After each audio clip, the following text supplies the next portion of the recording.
বিশ্বকাপ খেলার মতো আন্তর্জাতিক বিনোদনের মধ্যেও ইসলাম ঢুকে গেছে, ইসলামী রাজনীতি ঢুকে গেছে।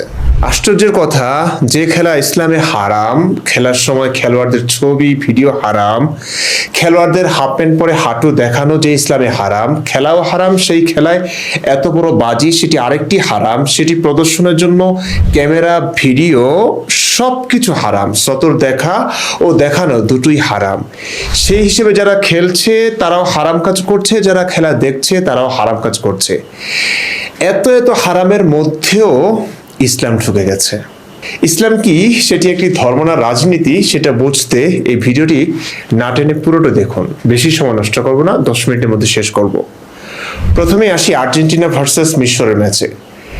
মিশর একটি মুসলিম দেশ, কট্টর মুসলিম দেশ। খেলা ইসলামে হারাম হওয়ার পরেও কেন তারা খেলতে এসেছে, এটি একটি বিরাট প্রশ্ন। আসলে কি ওরা খেলতে এসেছিল? না।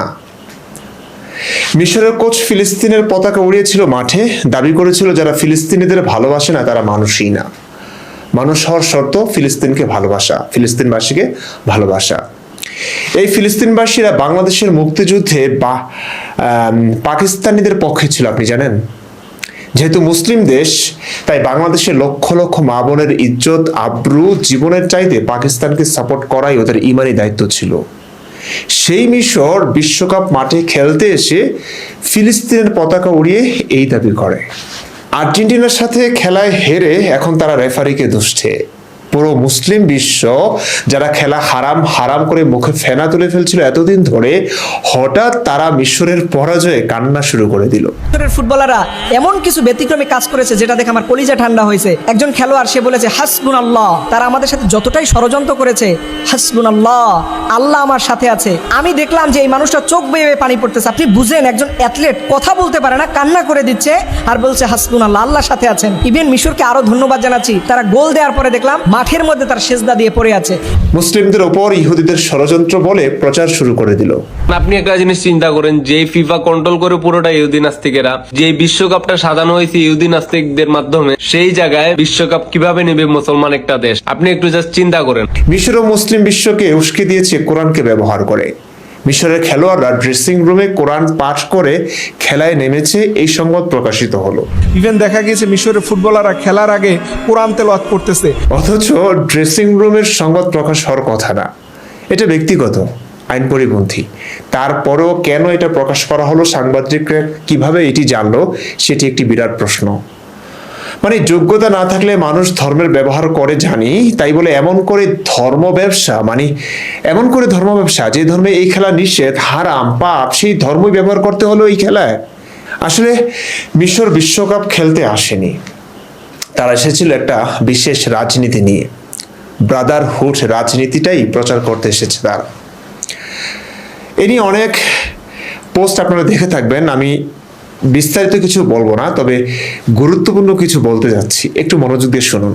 ম্যাচ হেরে রেফারিকে জালিম বলে আখ্যা দিয়েছিল মিশরের প্লেয়ার জিকু, সম্ভবত এই নামটাই। No fair, no fair, referee no fair, ظالم ظلم مبين وواضح। এ সময় কোরআনের একটি আয়াত তেলাওয়াত করেন তিনি, হাসবুনাল্লাহু ওয়া নি'মাল ওয়াকিল।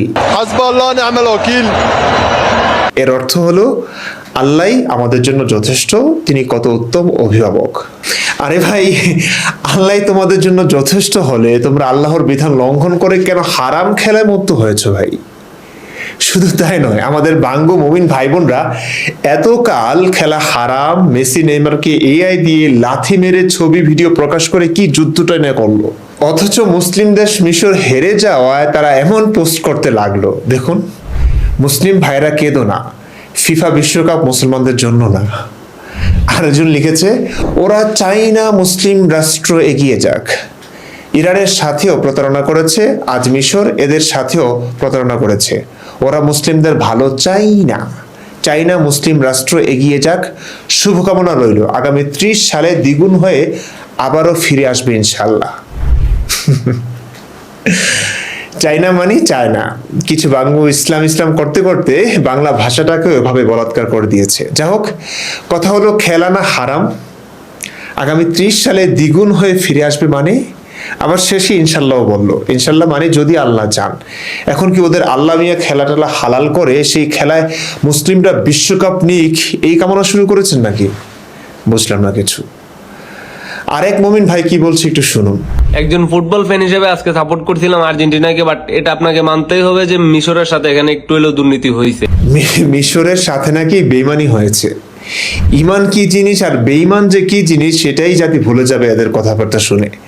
এই আপাতমস্তক হারাম খেলায় আবার বেইমানি। আল্লাহ যদি খেলা হারাম না করে হালাল করেও থাকেন 2026 সালের নতুন আল্লাহ, তাহলে সেই খেলায় মুসলিম দেশ মিশরকে জিতিয়ে দিতে পারলেন না কেন? যাই হোক, আরেক আর্জেন্টিনার সাপোর্টার মুখ ভর্তি নবীর সুন্নতি দাড়ি নিয়ে কি বলছে একটু শুনুন। আসসালামু আলাইকুম। আমার হিসাবে আজকে মিশর খেলা জিতছে, আর্জেন্টিনা হারছে। কারণ রেফারি যে অভিনয় করছে, ফিফার লোক যেভাবে করছে, এটা আমি নাখুশ। আমি আর্জেন্টিনা করি ঠিক আছে, কিন্তু মুসলমানের সাথে ইরানের সাথেও খারাপ কাজ করলো, আর মিশরের সাথেও খারাপ কাজ করলো, এটা আমি মানতে পারি নাই। দেখলেন অবস্থা? এভাবেই ইসলাম ও মুসলমান সর্বযুগে বিজয়ী হয়ে এসেছে। খেলা হারাম হলে ওরা বিজয়ী, হারাম না মেনে খেললে ওরা বিজয়ী, খেলায় হেরে গেলে ওরা বিজয়ী, জিতলে তো বিজয়ী। আচ্ছা, ওকে আর্জেন্টিনার সাপোর্টার হতে বললো কে বলুন তো? তুই মসজিদে গিয়ে মিশরের জার্সি পরে আল্লাহ আল্লাহ করতে পারলি না ভাই? মিশর জিতে যাক দোয়া করতে পারলি না? যাই হোক, বাদ দিন। শুধু পাক্কা মুমিন ভাই বোনেরাই যে এমন তা না। আমাদের দেশের চিত্রনায়ক অনন্ত জলিলকে তো নিশ্চয়ই চিনেন। তার প্রিয় বউ, প্রিয় নায়িকা বর্ষার পোস্ট দেখুন, আরো হাস্যকর। তিনি স্টেডিয়ামে আর্জেন্টিনার জার্সি পরা ছবি দিয়ে পোস্ট করেছেন, আজকে প্রিয় দল আর্জেন্টিনা হারলেও আমার মনে কষ্ট লাগবে না, কারণ মন থেকে চাই দুনিয়ার বুকে মুসলিমদের জয় হোক। চিন্তা করুন অবস্থা। এই আন্টি জানে না ইসলামী ছবি তোলা হারাম, খেলা হারাম, খেলা দেখা হারাম, ফুটবলারদের হাঁটু দেখা হারাম, এভাবে বেপরদা হওয়া হারাম। ওনার প্রফেশনাল লাইফের কথা তো বাদই দিলাম। এত সব হারাম কাজ করে উনি আর্জেন্টিনার সাপোর্টার হয়েও বলছেন আর্জেন্টিনা হেরে গেলে যাবে, মুসলিম দেশ হিসেবে মিশর জিতুক, ইসলামের বিজয় হোক। অবস্থা দেখেছেন? ইসলামের বিজয় আসলে কি? আল্লাহ সত্যি থাকলে নিজেও কনফিউজড হয়ে যেতেন। আরেক মুমিন ভাইয়ের পোস্ট দেখুন। তিনি লিখেছেন, পুরো সিস্টেম যখন বিপক্ষে থাকে তখনও মাথা উঁচু করে হাসতে পারাটাই সবচেয়ে বড় প্রতিবাদ। আজকে দেখলাম একটা সাধারণ ফুটবল ম্যাচকে কেন্দ্র করে অনেক মুসলমান মিশরকে নিয়ে এমন ভাষায় কথা বলছে যা কোনো বিবেকবান মানুষের মুখে মানায় না। আপনি কি জানেন মিশর ইসলামে একটি বিশেষ মর্যাদাপূর্ণ দেশ? কোরআনে মিশরের উল্লেখ রয়েছে এবং হাদিসে মিশরের মানুষের সঙ্গে উত্তম আচরণ করার নির্দেশ এসেছে। আমরা জানবো কিভাবে? আমরা তো নামধারী মুসলমান। আজ অনেক পরিচিত মানুষের আসল চরিত্র দেখলাম, তাই আজ থেকেই কিছু মানুষের সঙ্গে সম্পর্কের হিসাবটা বদলে দিলাম। আল্লাহ আমাদের সবাইকে সত্যকে সত্য বলার এবং অন্যায় থেকে দূরে থাকার তৌফিক দান করুন। আমিন সুম্মা আমিন। আমি কি আর বলবো? এখানে একজন কমেন্ট করে আমার মনের ভাবনা প্রকাশ করে দিয়েছে, এদের মগজে গোবর থাকতো তাও ভালো হতো। মানে কোনটা যে সত্য, কোনটা যে মিথ্যা, কোনটা যে ন্যায়, কোনটা যে অন্যায়, আল্লাহ মিয়া থাকলে তিনি নিজেও কনফিউজড হয়ে যেতেন। কখনো মনে হয় যে মাথায় এক ছটাক ইসলাম আছে সেই মাথায় গোবরও নাই। সব মুসলিম এক না, সব মুসলিমও আবার আসল মুসলিম না। যাই হোক, এরকম হাজার হাজার পোস্ট দেখবেন সোশ্যাল মিডিয়ায়, হুজুরদের হাজার রকমের পোল্টি দেখবেন। হারামও কখনো হালাল হয়ে যায় এদের কাছে। সেই হারাম কাজে আবার প্রতিযোগিতাও হয়। দোয়া দুরুদ পরে আবার সেই হারাম খেলায় মুসলিম দলের জয়ও তারা কামনা করে। এত কিছু বললাম কেন জানেন? ইসলাম কি আসলে একটা ধর্ম নাকি পুরোটাই রাজনীতি? এটা আশা করি বুঝতে পেরেছেন।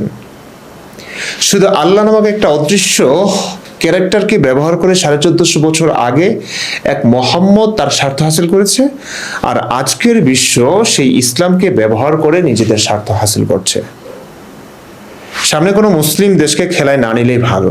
ফিফাকে অবশ্যই এই বিষয়ে সতর্ক হতে হবে, নইলে ওরা এই খেলাকে কেন্দ্র করে আবার যুদ্ধ শুরু করে দিবে। এই খেলার মধ্যেও ইসলামী রাজনীতি ঢুকে গেছে, ঢুকিয়ে দেওয়ার চেষ্টা করছে। এই খেলাকে কেন্দ্র করে ঘৃণা ছড়াচ্ছে, বিশ্বাসকে টেনে আনছে এখানে। একটু সতর্ক হওয়া উচিত।